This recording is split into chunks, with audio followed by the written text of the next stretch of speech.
खुलुमबाय आं माइनाव बसुमतारी गिबियावनो बर' रादाब नायगिरि नोंथांमोनखौ आंनि चेनेलाव बरायबाय लोगोसे गोजोन फुंबिलिनि गाहाम हामलायथि बावहरबाय नोंथांमोननि थाखाय लानानै फैबाय आं गोदान मोनसे रादाब नोंथांमोना भिडिअखौ अननानै जोबजासिम नायलांदो। दिनैनि गिबि खौराङाव दङ 34 नं खालिंदुवार बियाबनि MCLA दिलीप कुमार बर'आ UPPL दोलोखौ नागारनायनि रिजाइनेसन गथायबाय होनना खौरां मोननाय जादों।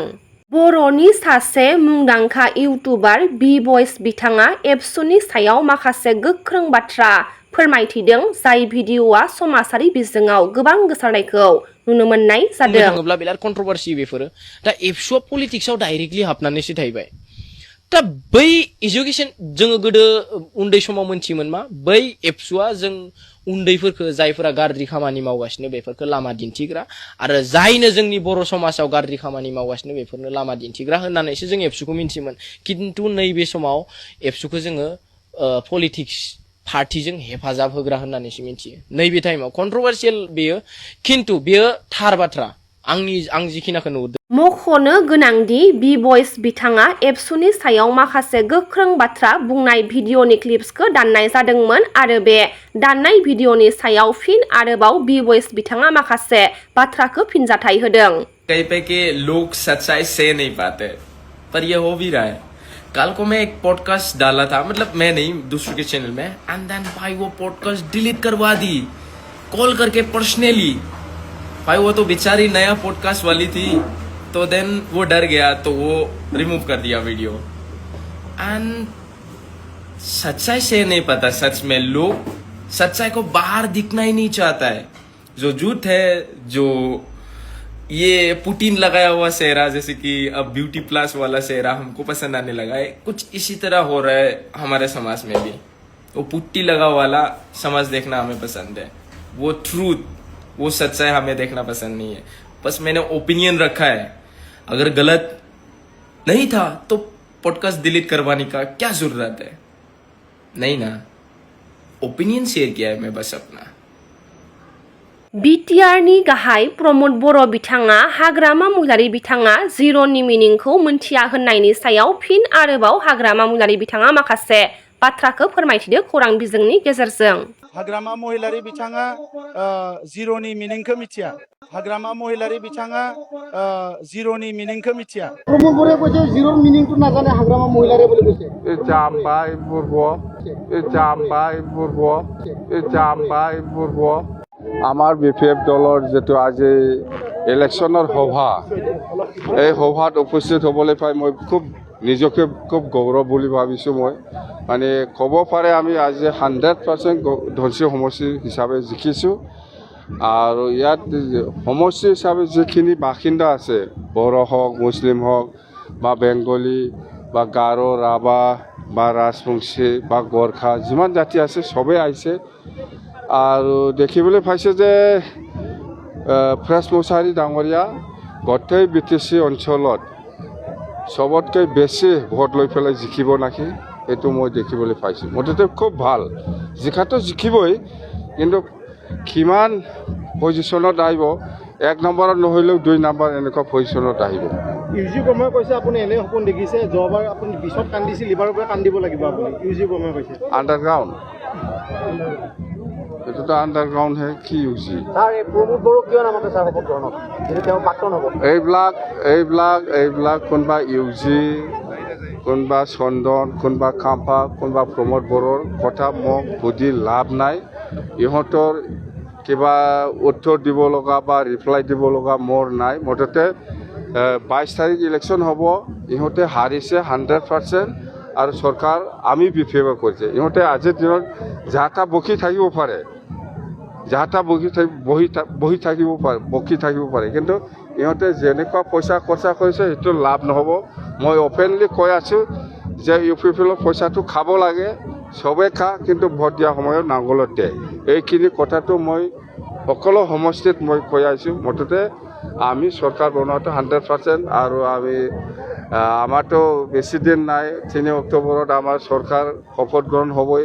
খাক আলহী মাতিব লাগে মই কৈয়ে দিছোঁ আপোনালোকৰ ওচৰত।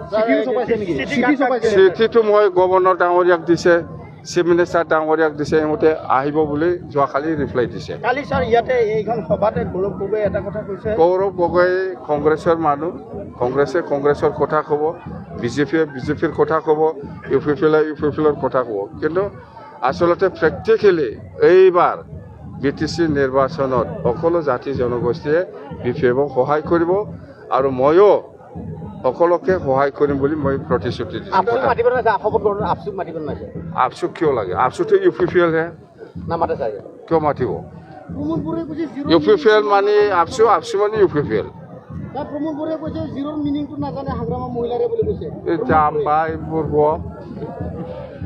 जुदि मोजां सानदोंब्ला दिनैहाय मानो दुलाराय बर' फरायसा आफादनि आफादगिरि दिपेन बर'आ दिनै दुलाराय एबसु जिल्ला आनसलिक इउनिट एबसुफोरनिसिम नैबे लाइजामनि रावखौ बोरैहाय फोसावनो हाखो आरो इउनिट आनसलिक जिल्ला दिनै गामि फरायसाफोरनि बिमा बिफाफोरखौ लेंहरनानै फैगौ बिसायख'थिनि सांग्रांथि मेल लिङै फरायसाफोरनि बिमा बिफाफोरखौ लेंहरनानै मा बुजायनो नागिरदों मा साननाय जादों मा बुंनो नागिरदों फरायसुलिफोरनि बिमा बिफाखौ लेंहरनानै गथ' गथायफोरखौ सोलोंथायाव जौगाहोनायनि बोसोन होनो सानदोंमोनब्ला नोंथांमोना थांनाय गरम बन्द'आव सामार भेकेसनाव मानो बेफोर हाबाफारिखौ लायाखै दिनैहाय माने MCC model code of conduct सभावसो नैबे लाइजामखौ नोंथाङा बोरैहाय गामि लाइजाम हरहोनो हाखो आरो बे लाइजामनि आयदायानो जाहैबाय रायजो राजाफोरनिसिम मोनसे खावलायनाय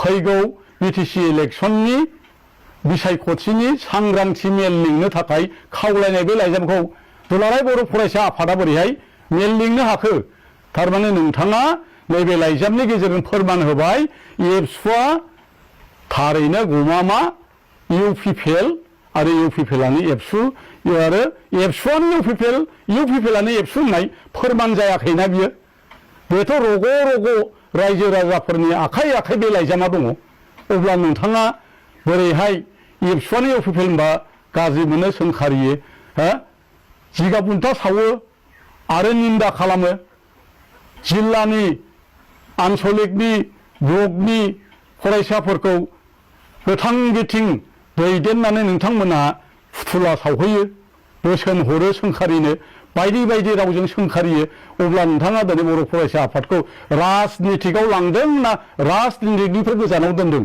बेखौ नोंथाङा रायजोफोरनि सिगाङाव नैबे लाइजामनि सांग्रांथि सावराय मेलखौ मानो सोरनि थाखाय खालामनाय जादों आरो नोंथांमोना मिथिगौ दुलाराय बर' फरायसा आफादनि नेहाथारिया सांग्रांथि मेलनि गेजेरजों खुंथाय जाया सरकार बे खुंथाया जाय सरकारा मोजां मावदों बेखौनो जोङो मदद होनांगौ आरो जों सरकारखौनो लाखिनांगौ होननानै बे सांग्रांथि मेलनि गेजेरजों बुङाखैना अब्ला नोंथांमोना एबसु जानानै UPPLनि मोगा मोगि नोंसोरो फैसा गरसेनि फारनैबो एखे नङा बेखौ बुंनो हाया होनबा रायजोआ दिनै बुङोबा नोंथांमोना दुखु मोनगोन नाथाय बे लाइजामानो फोरमान होयो आरो बियो नैबेल' नङा बयनिबो रायजोफोरनि आखायाव नैबे रोखा लाइजामा दङ बेखायनो नोंथांखौ खावलायदों अननानै नोंथाङा बर' फरायसा आफादखौ बेबादि राजनितिकजों लोब्बा दाखालाम आरो राजनितिकजों लोब्बा खालामोबा जोंनि बर' फरायसा आफादा थांनानै थानाय नङा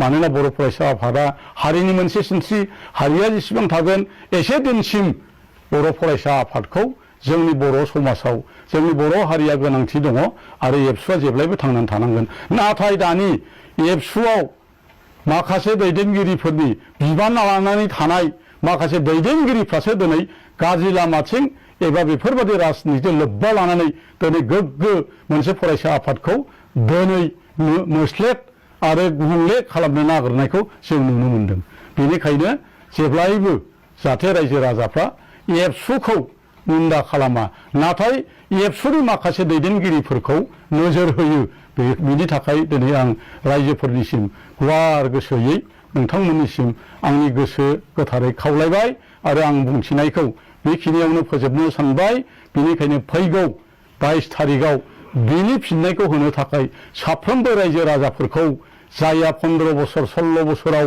मावनानै जौगाखांहोदोंमोन बिटिसिखौ गोख्रों आरो गोग्गो दैदेननायजों सरखार दैदेनबोदोंमोन आरो रायजो राजानिसिम अनसुंथाइ लांनो हादोंमोन बेखौनो लाबोफिननानै बिपिएफनो भट होनानै जाहाथे जों सरखार दानो हायो आरो बिपिएफआ हाग्रामा महिलारिखौ लानानै बिटिसिनि गोमानो नागिरनाय गासिबो पावार एन्ड फांसनखौ लाबोफिननो हायो बेखौनो दिनै आङो बयनिसिमबो खर' गंग्लायै गोसो गोरबोजों बयनिसिमबो खावलायनानै आंनि फंनैसो बुंथिनायखौ बावनो फोजोबबाय गोजोन्थों।